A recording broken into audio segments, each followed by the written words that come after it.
هذا السلوم الآن جاي يحرق صورة المدعو سلمان موميكي الذي عمد إلى خرق القرآن الكريم، وإحنا نرفض مثل هذا العمل الجبان اللي يسيء للإسلام وإلى كتاب المسلمين، ونرفض أي عمل مثل هذا يسيء إلى كل الكتب السماوية والأديان.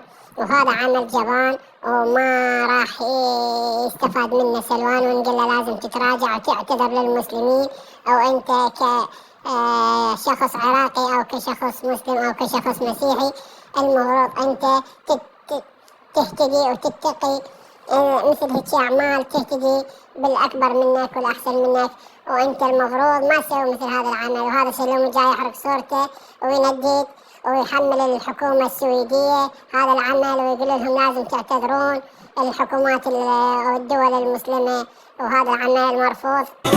مو عمري تريد نضيق، الدنيا ما تغلى عليك، عايش واحس ميت بيك يا روحي.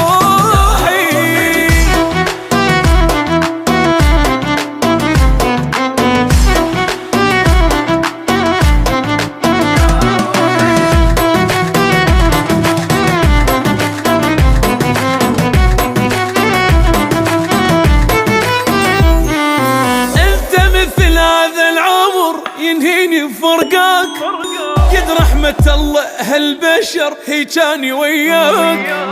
انت مثل هذا العمر ينهيني فرقاك.